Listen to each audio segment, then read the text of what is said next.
மழை டைமுக்கு ஒரு ஹெல்த்தியான கிறிஸ்பியான ஸ்நாக்ஸ் இன்றைக்கி பார்க்கலாங்க. அதுக்கு வந்து ஒரு மிக்சிங் பவுலில் கொஞ்சமாக பஜ்ஜி மிக்ஸ் போட்டுக்கலாம். கூட வந்து கொஞ்சமாக தண்ணி ஊற்றி பஜ்ஜி மிக்ஸ்க்கு நார்மலாக நம்ம மிக்ஸ் பண்ணுவோம் இல்லையா, அந்த கன்சிஸ்டன்ஸில் மிக்ஸ் பண்ணிக்கலாம். அதுக்கப்புறமும் பார்த்திங்கன்னா கொஞ்சமாக தண்ணி எக்ஸ்ட்ரா ஊற்றிக்கலாம். இந்த கன்சிஸ்டன்சி வந்து பஜ்ஜி மிக்ஸ் கன்சிஸ்டன்சி. கூட கொஞ்சமாக தண்ணி எக்ஸ்ட்ரா ஊற்றிக்கலாம். கொஞ்சம் தளர இருக்கிற மாதிரி மாவு எடுத்துக்கலாம். இன்றைக்கி வந்து கற்பூரவள்ளி இலைகள் வந்து நான் எடுத்திருக்கேன். அதை வந்து குட்டி குட்டியாக நம்ம வந்து பிச்சு போட்டுக்கலாங்க. அதை இந்த மாவில் வந்து மிக்ஸ் பண்ணி எண்ணெய் காஞ்சதும் மிதமான தீயில் வந்து போட்டு நம்ம வந்து பொரிச்சு எடுத்துடலாங்க.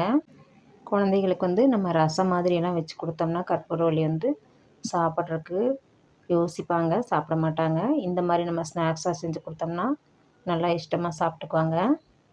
ஆனால் இது ஒரு மூலிகைங்க, நம்ம அளவாக தான் சாப்பிடணும். ஒரு ஸ்பூன் மாவு சேர்த்து இப்போ முழு இலைகளை போட்டு நான் பஜ்ஜியாகவும் போட்டு எடுக்கிறேங்க. பஜ்ஜி வந்து பார்த்திங்கன்னா சாஃப்டாக இருக்கும். இந்த முழு இலைகள் எல்லாம் போட்டதெல்லாம் வந்து பஜ்ஜிங்க. இந்த மாதிரி குட்டி குட்டியாக இருக்கிறது இது வந்து பஜோடா. நல்லா கிறிஸ்பியாக இருக்குங்க. பஜ்ஜி மாதிரி சாஃப்டாகவும் இருக்காதுங்க, பக்கோடா மாதிரி ஹார்டாகவும் இருக்காது. குழந்தைங்களுக்கும் சரி பெரியவங்களுக்கும் சரி ரொம்ப பிடிக்குங்க. தேங்க்ஸ் ஃபார் வாட்சிங்.